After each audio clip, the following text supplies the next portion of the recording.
It's Sunday, the 20th February 2022. It says here, this is Sunday morning with Jane Pauley. It says here, this is the photo they used. The last group of Afghan refugees awaiting resettlement in the United States left a base in New Jersey yesterday. In all, 76,000 Afghan refugees have been resettled since the fall of Kabul last August. What I don't understand is, I don't understand how these things get thought of, created, agreed upon, carried out, then carried forward. That's the extent of the level of information. I get a flash on a screen if I'm able to see it and catch it, because I have to now be sitting and looking. On so many levels, this becomes an issue during unrest in the Americas colonies. And now it doesn't mention here, it mentions something different. This adds texture to what this might be talking about, but then there's no teacher that is local that explains these things. At the same time, I'm having pressure interchange with the atmosphere where it's hard to breathe. I'm left without communications, or very little in communications. It almost forces you into a couch potato position. But now if you're couched or benched, how do you stay physically fit in order to counterbalance the environmental radical pressure changes? I mean, this just seems like a self-defeatist situation. I didn't sign up for this. I didn't agree to this. I was built and born for a different purpose completely. I don't understand why I was left behind and almost canceled out of everything. Haven't had the same opportunity or integration as other children have that I see on the television. Don't know why. But they're making room for people that were not here during the time that I encountered problems and my mother before me encountered problems.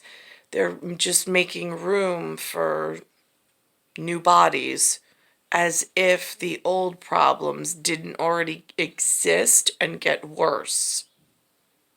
So that's confusing because this visual reference seems like everybody's on board and everybody's really happy about this. Meanwhile, the people left from birth here before anybody joins in the conversation are encountering some issues and could use some help and don't know where to reach out to. So that gets really confusing. Because when I watch the TV, it seems that there's a whole lot of people who know what to do or are more prepared than what I've been waiting for. Now, part of Jane Pauley's segment today is on freedom of speech. So, author Evelyn Beatrice Hall best captured the principle behind free speech when she wrote, "I disapprove of what you say, but I will defend to the death your right to say it." But do Americans really believe that? Here's David Pogue. When someone says something we disagree with, should we shut them up? In 1927, Supreme Court Justice Louis Brandeis had an answer. The remedy to be applied, he wrote, is more speech, not enforced silence. And it's just curious if that's the guise or the banner or the sonnet or canon or whatever that one goes off of. It is just so interesting when they don't want you to say anything and they want to keep you quiet. They want to either take your breath away so you can't breathe enough to make a noise, or they cut off your communications and your route to the outside world or the inroads into community in order for you not to get to where you need to be successful, which then just helps someone else, give someone else a hand up. That's really interesting because I'm having trouble breathing in this sunlight. I've been withheld from the correct marriage for some reason. I got saddled with 1975 and 1976 problems. Didn't ask for it, didn't invite it in either. In this type of format, someone used some form of advanced knowledge in order to warp my journey into this reality or this actuality, and that's a major problem.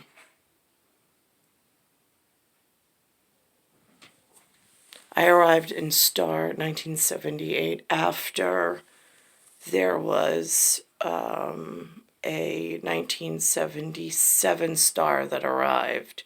So between his star and my star, if he's my lifeboat and he's a zodiac and I have the sundial, it's moved off by a year, which Linda also had a integration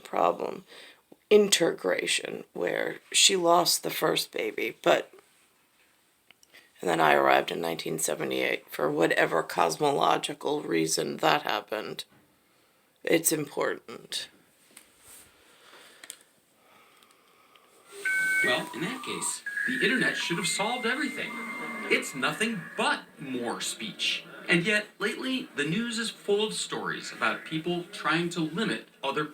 It actually wasn't the solution. It actually is an extensive formula and set of problems that become exponential and help further a plot that was already in existence and already being forcefully planned and put in action and motion, which has led us here.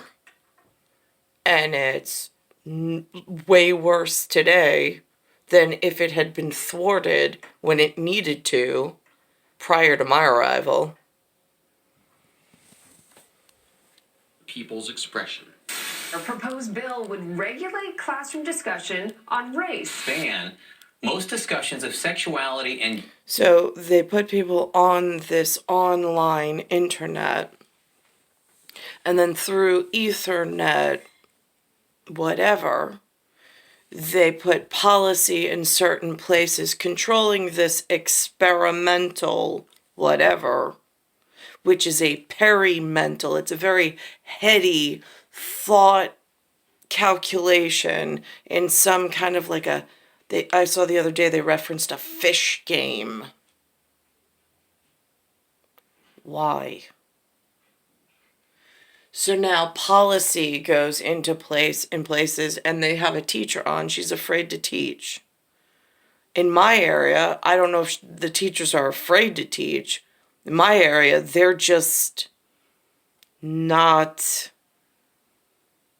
of the caliber or the echelon. I mean, like, what really needed to be done were all the college professors needed to close down institution and money suckers of suckers and needed to go to elementary school and teach elementary school if that's what was needed. So we don't lose a generation by gap. Linda never got to college. Why did you need college institutions open? For my generation, all the colleges should have been closed, and those professors should have started teaching elementary school for certain. So you don't lose the children and then have this weird unpreparedness where the adults who were children now have nothing to pass on and gifted wisdom and whatnot for their children. And so it actually sets you back further as community and society. Their identity in schools. The Tennessee School Board under fire for removing a Holocaust. It also secondary if the college professors had gone into elementary school teaching for the children that needed them desperately at that level. It would have also prevented these institutions, these educational institutions like Ivy League level in the United States of America, let's just say, from taking on international foundational kids who are just testing the waters. No, they're learning your language, your systems. They're integrating themselves into a conversation about your government and your safety procedures.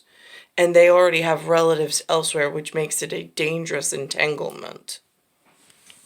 That's curriculum. Spotify taking heat once again over its most popular podcaster, Joe Rogan. And now George. Now this I just heard. Joe Rogan was offered. Lou said that it was like $200 million to go interview people on Spotify. I'm like, how does that even happen?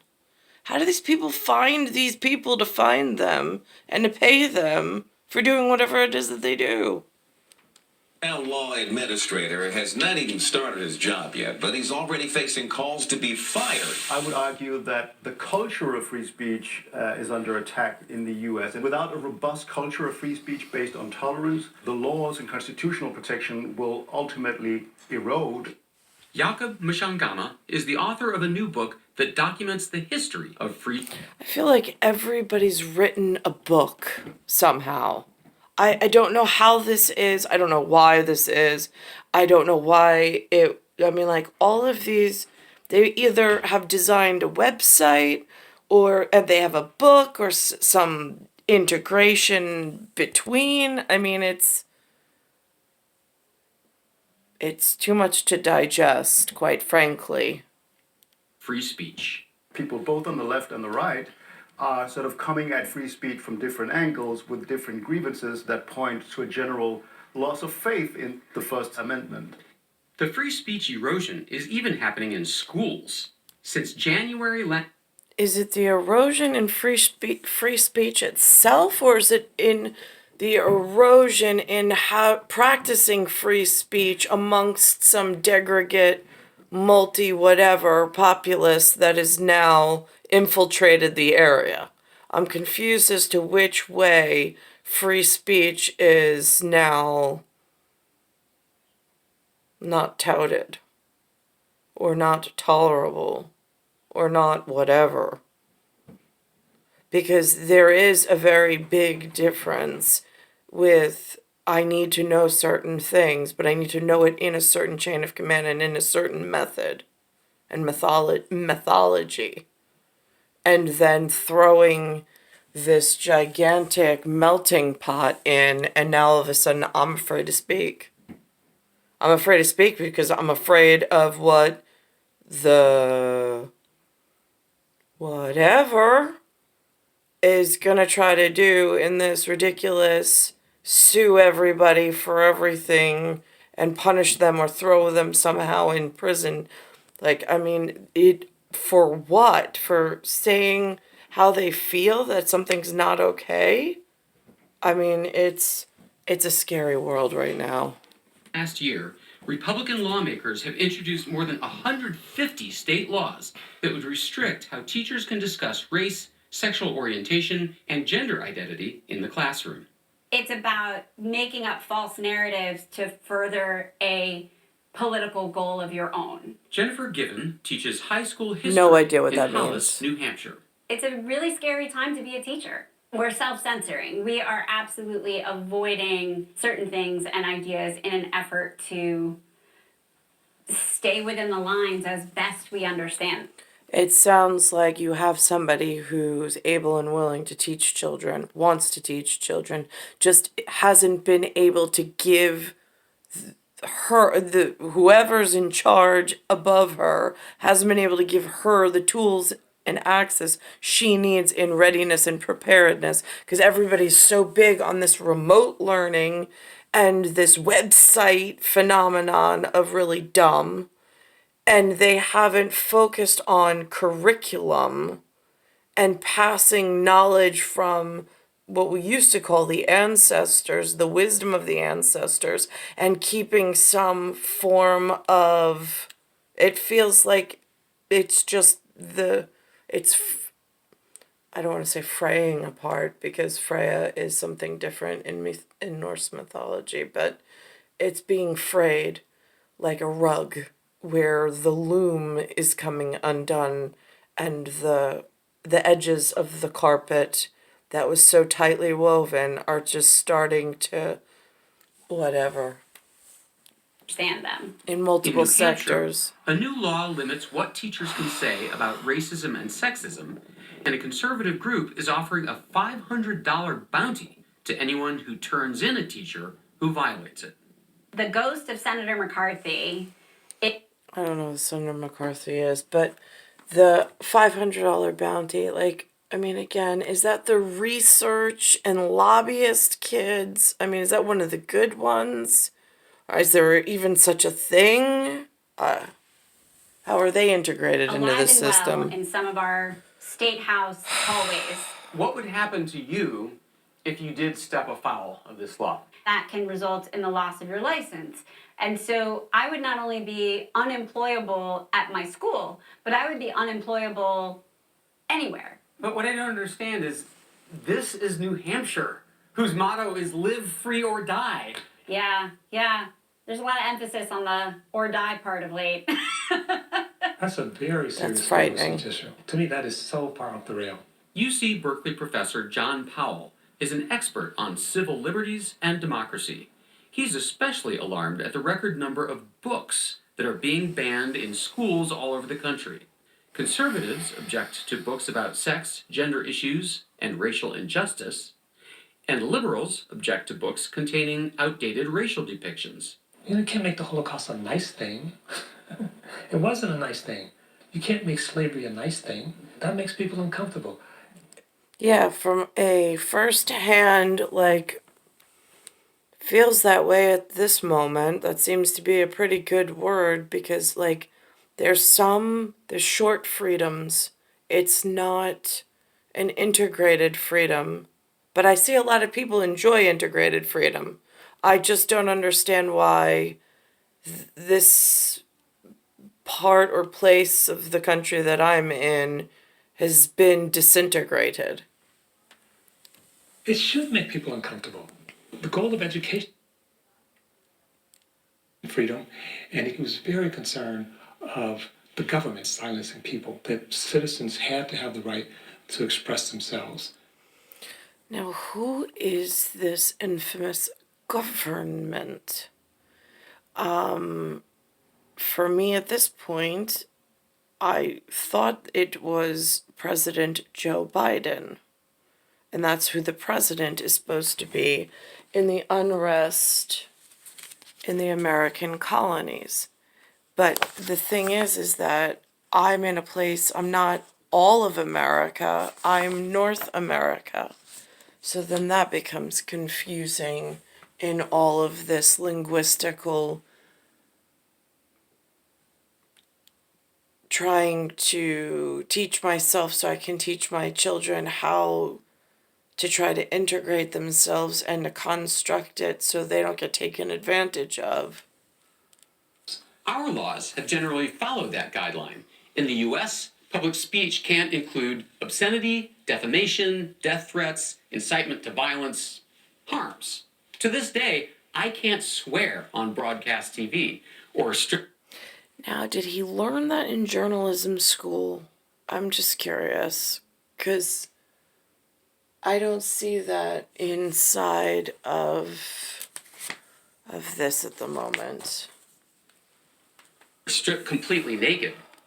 Oh boy. Yeah. That was interesting. Where you deliberately engage in lies and Now, this sign says end the, and then instead of pandemic, it says plan-demic. I don't know where the broadcast journalists find these symbols. in fact to cause. At the Electronic Frontier Foundation, and she's written a book of her own. So, for example, Donald Trump getting kicked off of Twitter and Facebook.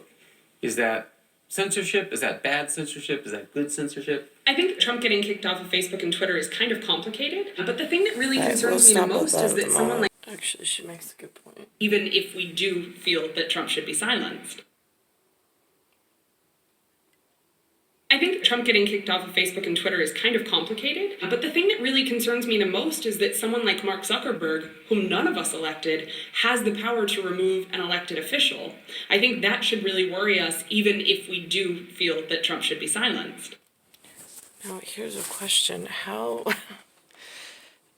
this election process, I mean, I know that they say it, I know it's a rock, I know that it's an issue, I know that it, but we have an issue in one of the elections, and it's not Trump's.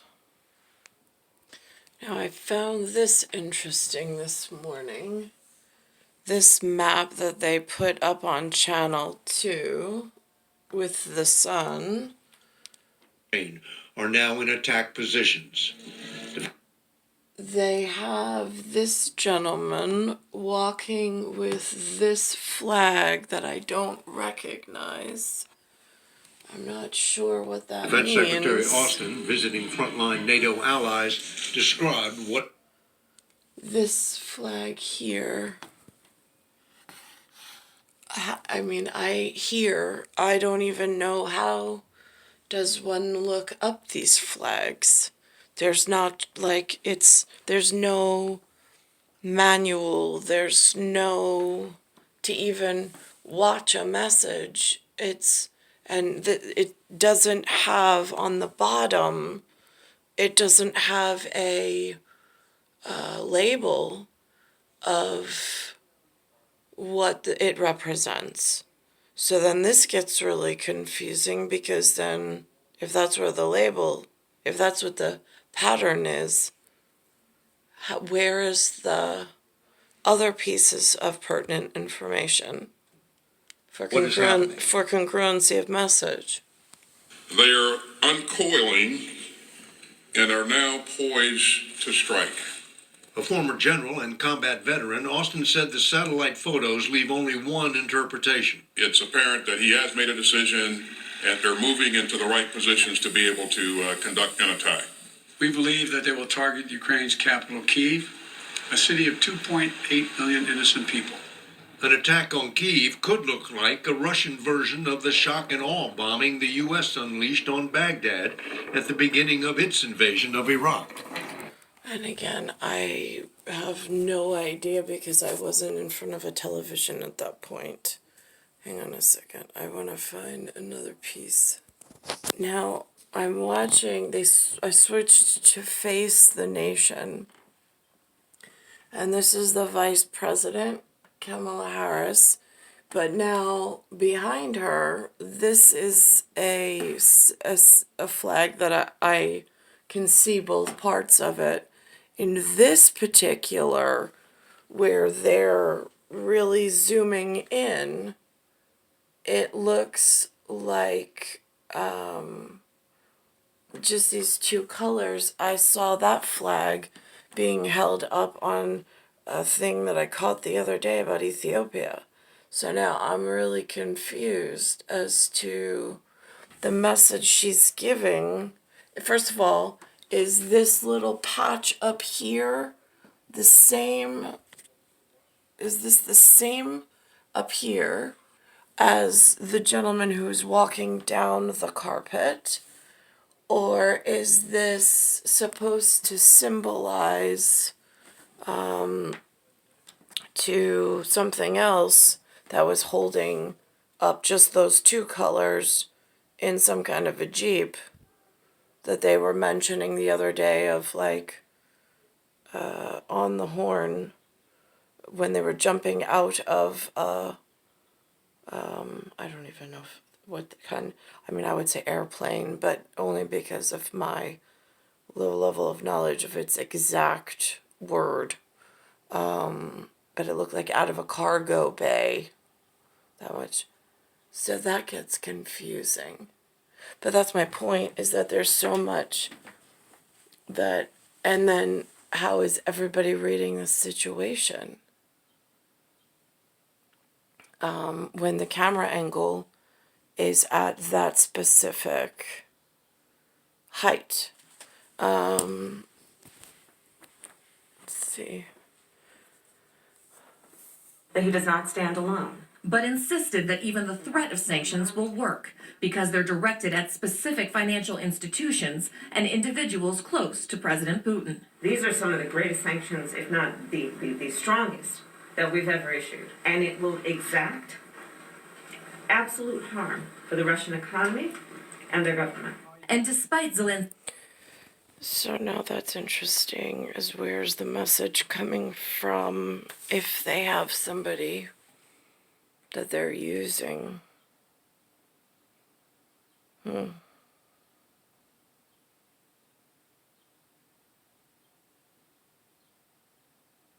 they're using the office for some nefarious purpose. I don't know. It's star 1978, star 8378, Nicole, Cattaruzza, it's Earth, solar system, Milky Way universe, galaxies broken. It's Bayside Station, Bayside, New York, 11361. And again, this comes at a time where I'm looking, trying to look for answers on the only visual information that I have, which is the one that within the rabbit ears, the first 13 stations, but breathing and interstitial fluid like weight and whatnot, biologic or anatomical, has been radically disfigured or disformed, but through other whatever. So now this is just I don't know, this is rings or whatever. And that came through this Munich security conference, and the reference was Face the Nation. That's the original journalist. I don't know how that gets put together. I'm at the couch potato side of this, trying to figure out. There is, I don't know. That looks partially like a symbol that looked like my whatever, but it's slightly different. Mine had number 2 at the bottom of the piece at the top. It's again star 1978, star 8378. It's Bayside Station, Bayside, New York.